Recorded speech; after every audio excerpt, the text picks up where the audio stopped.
તો મારા કલેજાઓ આપણે આ બે બુકો મંગાવી છે એનું અત્યારે હવે કેવું કે ફાઇનલી અનબોક્સિંગ કરવાનું છે. તો ચાલો કહી દઉં તમને કે કઈ કઈ બુકો મેં મંગાવી હતી.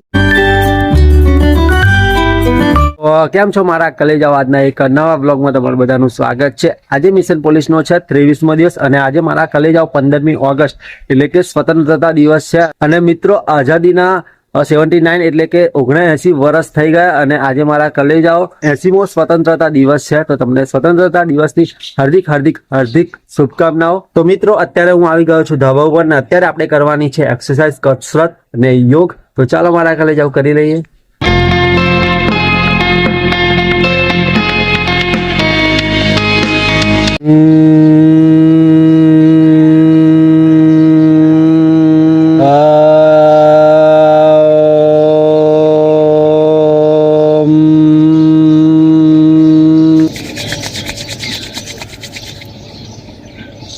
તો મિત્રો અત્યારે યોગ એવું થઈ ગયું છે અને આજે મારા કલેજાઓ કેવું કે થોડો મોડો ઉઠ્યો હતો કેમ કે જે પોલીસ કોન્સ્ટેબલનું ડીવી માટેનું કટ ઓફ જાહેર થયું અને મારા કલેજાઓ જે રીતે પેપર હતું એના કરતા તો બહુ જ ઓછું, મતલબ કે બધા જે કહેતા હતા પ્રેડિક્ટ કરતા હતા કે 130ની આજુબાજુ હશે પણ એટલું બધું ગયું નહીં, માપનું ગયું છે. અને મારા કલેજાઓ અત્યારે થોડો અફસોસ થઈ રહ્યો છે કેમ કે મારા કલેજાઓ અમુક જે ભૂલો કરીને એ ભૂલો અત્યારે યાદ આવી રહી છે. મારો દિવસ કે આવી ભૂલો ના કરી હોત તો કદાચ આ વખત જ આપણો મેળ પડી જાય. અને મિત્રો આવા વિચારો આયા કરે છે અને કેવું કે ડિપ્રેશન જેવું થોડું થઈ રહ્યું છે. એના કારણે કેવું કે રાતે મિત્રો ઊંઘ પણ આવતી નથી. પણ કઈ નહીં, હવે શું કરવાનું, જે થઈ ગયું એ થઈ ગયું. હવે એમાં કઈ આપણે સુધારો તો કરી શકવાના નહીં પણ આવનારી ભરતીમાં જરૂરથી ટ્રાય એવું કરીશું. સાચી વાત ને, કે એવી ભૂલો ના થાય જેના લીધે કેવું કે આપણે સીધા બહાર નીકળીએ. તો મારા કલેજાઓ આ વખત મારા 124 પ્રશ્નો સાચા પડ્યા હતા પરંતુ ખોટા બહુ પડી ગયા. એના કારણે 109.50 એટલે કે મારા કલેજાઓ 14.50 માર્ક્સ મારા માઇનસ થયા છે.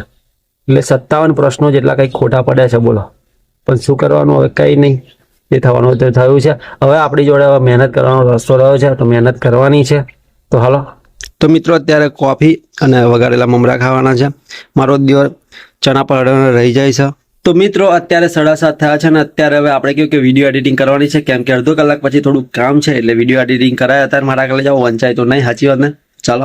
તો મારા કલેજાઓ અત્યારે આપણે જવાનું છે આણંદ કેમ કે મારા કલેજાઓ બે આપણે ગાંધીનગરથી બુક મંગાવી હતી એ લેવાની છે. અને મારા કલેજાઓ કઈ બુક મંગાવી હતી એ તો તમને પછી જ્યારે અનબોક્સિંગ કરીશ ત્યારે જ બતાવીશ. અત્યારે તો ચાલો જવાનું છે ને અમારો ભાઈબંધ બી આવવાનો છે અને થોડું કામ છે મારા કલેજાઓ અને વાંચવાનું બી હતું પરંતુ કેવું કે અત્યારે બુક લેવા જવાનું છે એટલે પછી અત્યારે તો ખાસ વંચાય નહીં અને જોઈએ કેટલું વંચાય છે આજે. તો હાલો.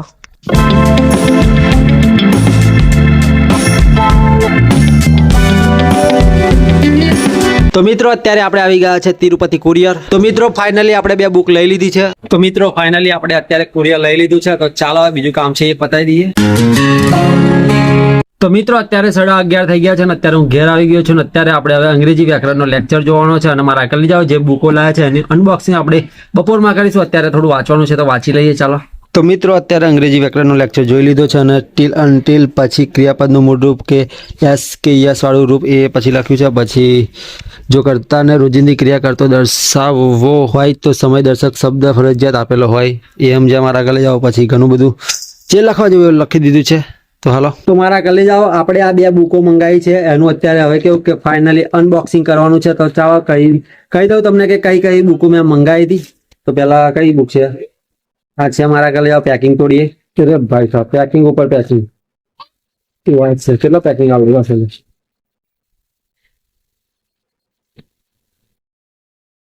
ફ્લિપકાર્ટ.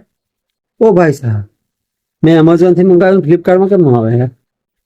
જોઈ લો મારા ઘરે જાઓ, ફ્લિપકાર્ટ અહીંયા આવ્યું છે. જો અહીં કઈ ફ્લિપકાર્ટ, તો મેં એમેઝોન પર આ બુક મંગાવી હતી. તો ભાઈ સાહેબ બુકની હાલત તો જો થઈ ગઈ, પાણી પડી ખીલે.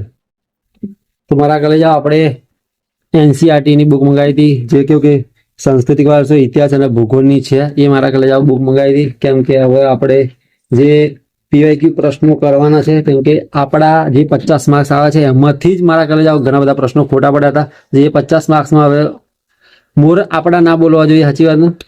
તો મિત્રો હવે આપણે બીજી બુકનું અનબોક્સિંગ કરી નાખીએ. હું બુકનું અનબોક્સિંગ કરે છે, કેવો પાગલ માણસ છે યાર.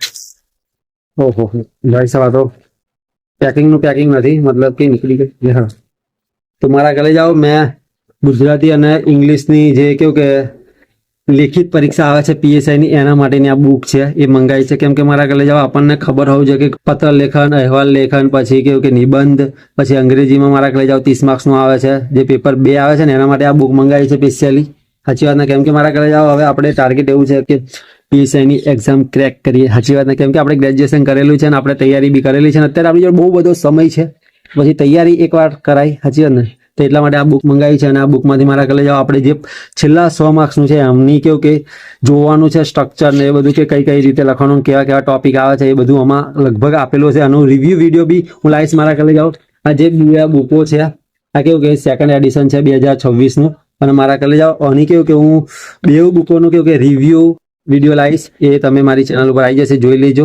હાલો અત્યારે હવે આપણે વાંચવા બેસવાનું છે તો શરૂ કરી દઈએ. તો મિત્રો અત્યારે આપણે હવે જીકે વાંચવાનું છે તો ચાલો 2 કલાક જીકે વાંચી લઈએ.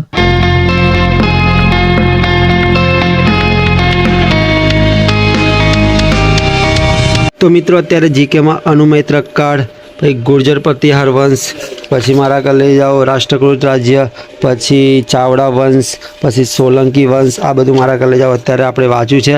અને હવે કહ્યું કે વાઘેલા સોલંકી વંશ હવે આવતીકાલથી વાંચવાનું છે, કેમ કે અત્યારે 2 કલાક આપણા પૂરા થઈ ગયા છે. તો મિત્રો અત્યારે આપણે કેવું કે ગુજરાતી વ્યાકરણનો લેક્ચર જોવાનો હતો, પરંતુ આપણે અત્યારે ગણિતનો લેક્ચર જોઈ લીધો છે. કેમ કે પછી મોડા જ્યારે ગુજરાતી વ્યાકરણનું રિવિઝન બી કરવાનું હોય છે, એટલે કે ત્યારે જ આપણે ગુજરાતી વ્યાકરણનો લેક્ચર બી જોઈ લઈશું અને રિવિઝન બી કરી લઈશું. સાચી વાત ને? કેમ કે 2 કલાક એક સાથે ખેંચી લઈશું. તો હાલો. તો મિત્રો અત્યારે વાગ્યા છે 8:45 અને અત્યારે આપણે હવે ગુજરાતી વ્યાકરણનો લેક્ચર જોવાનો છે અને પછી કલાક આપણે રિવિઝન કરવાનું છે. તો ચાલો શરૂ કરી દઈએ. તો મિત્રો અત્યારે આપણે ગુજરાતી વ્યાકરણમાં જોડણી વાળું ચેપ્ટર જોયું. એમાં તત્સમ શબ્દ, તદ્ભવ શબ્દ અને દેશ્ય શબ્દ મારા કલે જાવ ભણ્યા, અને એમાંથી પહેલું આપણે તત્સમ શબ્દનું જે નિયમ 1 હતો એ અત્યારે ભણ્યા છે મારા કલે જાવ.